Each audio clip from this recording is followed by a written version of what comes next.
Apa yang ditakuti oleh Anwar Ibrahim akhirnya berlaku di PRN Johor.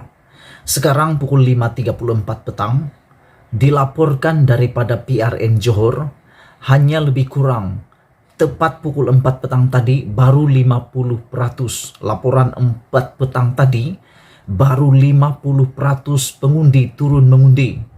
Benarlah apa yang dikatakan oleh Anwar Ibrahim, pilihan raya negeri yang ada di Melaka, di Sarawak dan di Johor ini akan menjadi tempat di mana rakyat tidak akan mengundi karena takut akan COVID-19. Dan hal ini telah diakui sendiri dalam laporan terkini di Astro Awani. Menteri Besar, mantan Menteri Besar Johor yaitu Datuk Sri Hasni Mohamad turut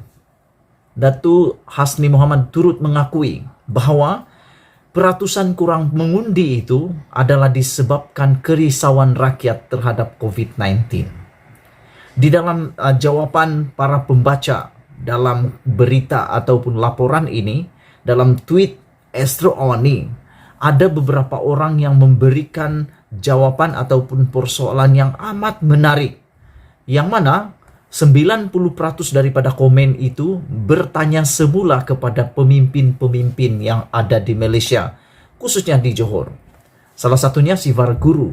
Beliau mengatakan, kalau dah tahu rakyat takut kepada COVID, tidak mahu mengundi karena takut pada COVID, kenapa bubar? Ini persoalan yang perlu dijawab. Sila tinggalkan komen Anda. Adakah Anda bersetuju dengan pendapat Sivar Guru ini? Bahwa kalau dah tahu rakyat tak akan turun mengundi, peratusan mengundi akan rendah, kenapa bubar? Satu saja jawaban yang saya tahu sepanjang saya memerhatikan berita dan politik semasa Malaysia, saya dapati hanya satu. Dengan adanya peratusan mengundi yang rendah ini akan memberi peluang kepada hanya beberapa parti politik, terutamanya Barisan Nasional.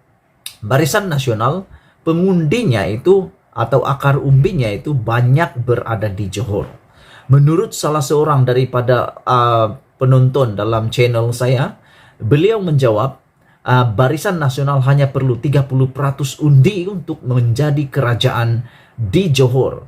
Ditambah pula perpecahan parti-parti pembangkang yang lain, Perikatan Nasional, Pakatan Harapan dan juga PKR. Ada lagi Pejuang, ada lagi Muda dan sebagainya, Warisan dan sebagainya.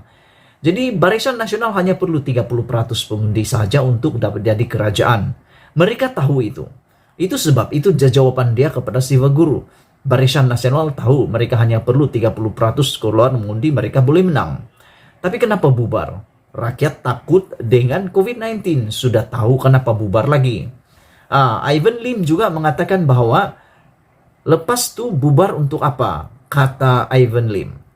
Untuk apa dibubar? Untuk kestabilan politik. Itulah jawaban ahli politik yang ada di Johor. Mereka katakan mahu kestabilan politik yang lebih baik di Johor. Ya, betul lah tuh. Ngam lah itu orang sahabat cakap. Bagus lah itu supaya mandat rakyat dapat diperoleh semula. Tapi adakah peratusan mengundi yang amat rendah ini adalah satu bukti mandat kepada kerajaan? Kerana menurut laporan berita dalam Astro Awani juga, Safi Afdal, presiden kepada Parti Warisan yang kali pertama bertanding di Semenanjung Malaysia, beliau mengatakan sekiranya satu kerajaan dibentuk di Johor dengan peratusan mengundi yang begini rendah, maka yang akan wujud adalah kerajaan minoriti. Kerajaan minoriti bermaksud bukan kerajaan majority, kerana tidak melepasi 70% ataupun 60% lebih atau 70% keluar mengundi. Ini tidak membayangkan kehendak rakyat yang sebenarnya di Johor secara keseluruhan. Kerana ini adalah hanya undi minority, apalagi kalau hanya 50% atau 55% sahaja. Jadi persoalan semula, kalau sudah tahu, faktanya sudah ada, bekas Menteri Besar Johor ini pun mengakui bahwa peratusan keluar mengundi di Johor pada PRN ini kerana kerisauan rakyat terhadap COVID-19, dah tahu fakta itu lebih awal, kenapa bubar juga. Tak sabarkah? Tak sabarkah menunggu lebih kurang dalam setahun lagi? Karena PRN Johor sebenarnya masih mempunyai tempo yang lebih panjang, lebih lama lagi untuk PRN-nya. Melepasi lagi fase endemik. Fase endemik kan 1 April. Jadi pada masa itu kita akan boleh.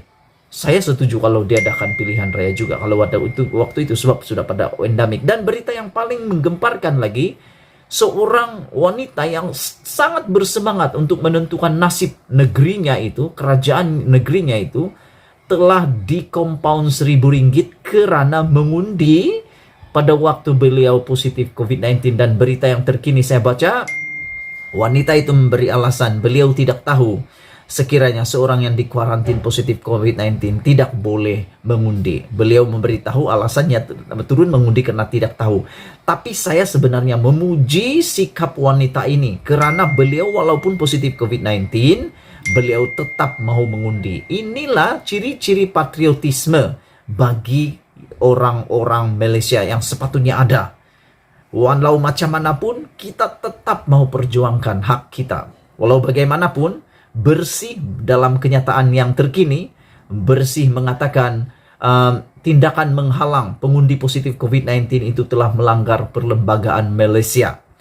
So, pada pendapat saya, untuk menghalang pengundi yang positif COVID-19 itu satu tindakan yang betul. Tetapi perlu ada caranya untuk membenarkan semua pesakit COVID-19 positif ini dapat mengundi. Ada cara kah itu persoalan dia? Ada cara kah? Sebab bayangkan kalau mereka itu ada 100 orang dan kamu pernah dengar keputusan satu DUN itu pernah menang hanya karena beberapa puluh orang, bahkan ada yang sampai 10 orang saja dia sudah menang majority.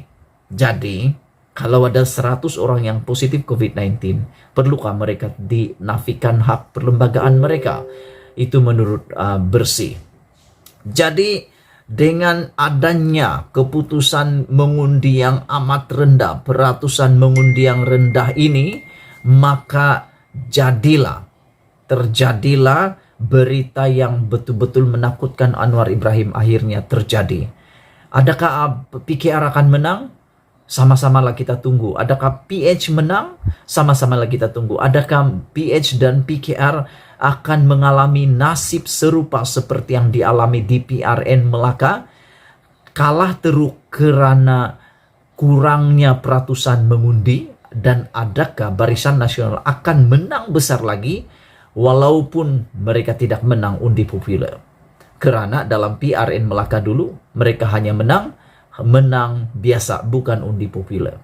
Sekian dulu perkongsian hari ini. Kalau dah tahu rakyat takut COVID, kenapa nak buat bubar juga?